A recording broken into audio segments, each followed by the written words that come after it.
I'm Dr. Brad Musil, and this is a reading from The Utility of Religion, Mill, Nietzsche, and James. This will be part 4, the conclusion of chapter 1, John Stuart Mill and Utility of Religion. Again, this is part 4, conclusion. I would now like to briefly summarize my conclusions regarding the arguments Mill advances, and outline a couple of concerns I have regarding his overall analysis. I find it hard to find fault with most of the arguments presented in Utility of Religion, and I've alluded to the few instances in which I do. My few worries included 1. His very general conception of religion, 2. His minimization of the nefarious forms of religion, 3. His notion that instances of these nefarious forms are on the decline, and 4. The historical debt of moral gratitude he pays to religion. In general, however, I believe Mill makes a very compelling case against the thesis that religion is morally advantageous, and for considering that it may even be disadvantageous. For one thing, he undermines the case for religion as an enforcer of morality. On the one hand, if appeal to supernatural consequences is made, the motivation of believers behaving morally seems suspect and possibly even immoral. On the other hand, even if such an appeal is not made, Mill gives us good reason to believe that religion is not necessary nor preferable for affecting moral behavior.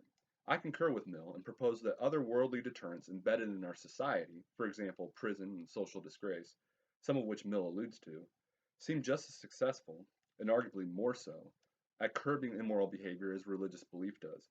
Also bear in mind Mill's point about how the remoteness and the quote unavoidable uncertainty of religious penalties makes them feeble as a deterring motive, end quote. Footnote 203 cites the source. Along these lines, worldly consequences are likely more influential on human behavior precisely because they are more tangible and certain. We may have hell to pay should we commit ourselves to a life of crime, but we will almost certainly end up paying with years of our lives behind bars. As Philalethes from Schopenhauer's dialogue suggests, quote, if a man feels tempted to commit a crime, you may rely upon it that the first consideration which enters his head is the penalty appointed for it, and the chances that it will fall upon him. Then comes, as a second consideration, the risk to his reputation. He will ruminate by the hour on these two impediments before he ever takes a thought of religious considerations. End quote. Footnote 204 cites the source. Furthermore, Mill makes a compelling case against the moral merits of religion as a teacher of morality, citing the fact that disparate religions offer different and at times conflicting moral recommendations, and that there are examples of immorality associated with these religions. Add to Mill's arguments the empirical evidence calling into question the positive influence of religion on morality, and I can't help but conclude that there's little reason to think that religion is morally advantageous. I also tend to agree with the points Mill makes regarding the individual utility of religion. In my mind, there is a much better case to be made for religion's individual utility than there is for its social utility, which is reflected by Mill in his initial concession that religion does, in fact, make some people happy. Reflecting on the why that underlies our existence is something we have all experienced, and it is likely something we have all yearned to answer at one point or another. Religion gives some people peace of mind regarding this existential anxiety that is so familiar to us all. However, I believe Mill is correct in suggesting that we nevertheless need to ask whether supernatural religious belief is necessary and or optimal for such satisfaction.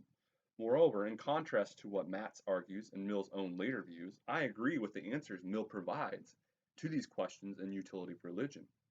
Supernatural religious belief seems neither necessary nor optimal for satisfying our psychological desires and making us happy. Once again, consider the examples of societies that have flourished without a preponderance of supernatural belief, and the examples of other alternatives for satisfying the existential desires in question, e.g., patriotism and Mill's religion of humanity. In light of these considerations, supernatural religious belief does not seem necessary for the kind of personal satisfaction in question. Moreover, the self-interested nature of moral behavior associated with supernatural consequences and the substantial intellectual difficulties cited in Section C of Part 3 gives us good reason to believe that other alternatives may be more optimal for our individual pursuit of happiness than supernatural religions. While I find much of what Mill argues in Utility of Religion convincing, I do have a few concerns about his overall analysis. To begin with, Mill does not consider the benefit of religious belief for the physical health of individuals. In fairness to Mill, this isn't likely something he would have had reason to consider during his lifetime, since he wasn't familiar with empirical research available today that suggests it, and thus it doesn't suggest any fault on his part. Nonetheless, some research since Mill's time has indicated that religion is beneficial for the physical health of individuals. Kevin S. Siebold and Peter C. Hill offer a nice review of the relevant research in their article, The Role of Religion and Spirituality in Mental and Physical Health. Footnote 205 cites the source. Wherein they suggest that, quote, studies on the influence of religion on physical health suggest that religion usually, but not always, plays a positive role, end quote. Footnote 206 cites the source, and conclude that the influence of religion and spirituality is generally a positive one. Footnote 207 cites the source. Similarly, Harold G. Koenig examined the effects of religiosity on patients diagnosed with either congestive heart failure or chronic pulmonary disease, and most of his findings suggested an inverse relationship between religiosity and mental and physical health problems. Footnote 208 cites the source. While Mill acknowledges the psychological or mental benefits associated with religion, he never mentions the possibility of physical health benefits for individuals.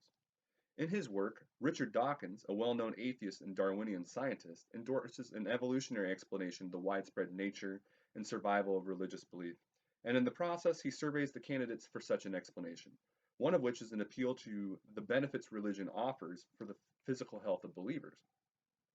While he thinks that some of the benefits discussed by Mill, such as the notion that religion satisfies our existential curiosity and offers a sense of atonement for the suffering we experience on earth, quote, miss the point of Darwinian explanations altogether, end quote. Footnote 209 cites the source. Footnote 210. I must say that I have my doubts about whether Dawkins is right about this, and I'm not really sure why he says it here.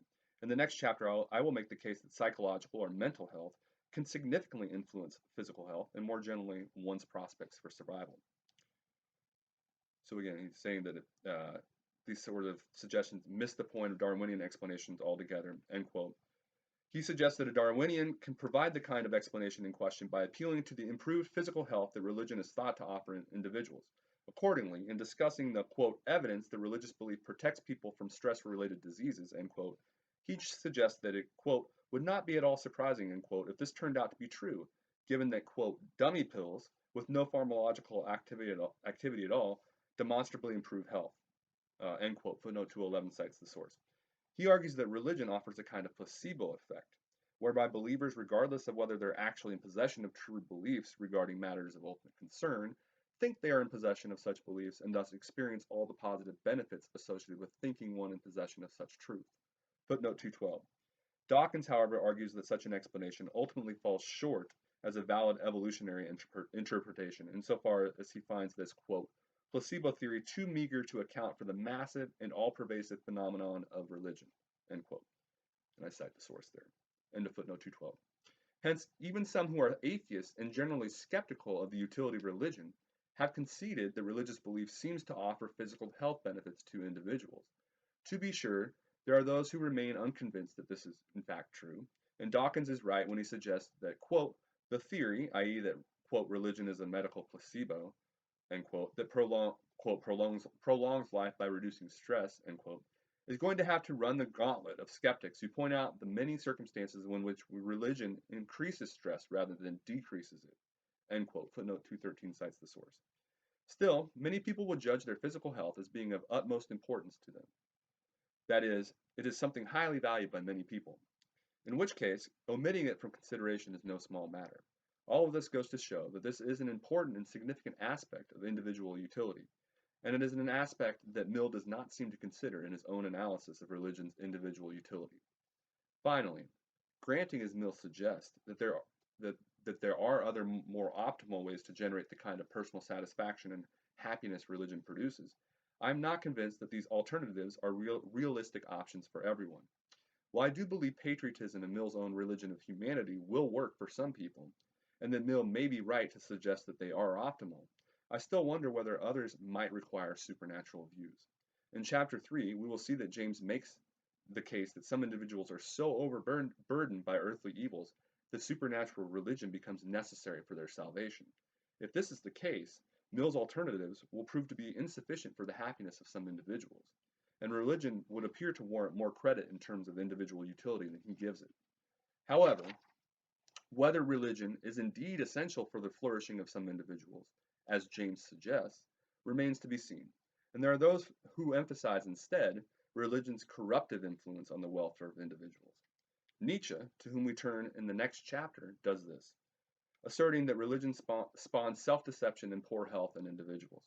Nietzsche would likely submit that Instead of addressing the source of the problem James alludes to, i.e., our suffering here on earth, supernatural religion merely encourages us to turn away from it. Alternatively, Nietzsche recommends that we address the problem of earthly suffering head on and seek to understand it better, not that we turn away from it. For Nietzsche, what's at the heart of this earthly suffering and also underlies supernatural religions is the problem of nihilism, which for him reflects the devaluation of earthly life that is implicit in these supernatural views. In the following chapter, I examine Nietzsche's The Antichrist and offer a more detailed analysis of how this problem of nihilism affects considerations of the individual utility of religion. So again, that was conclusion of chapter 1, John Stuart Mill and Utility of Religion, from The Utility of Religion, Mill, Nietzsche, and James. Thanks.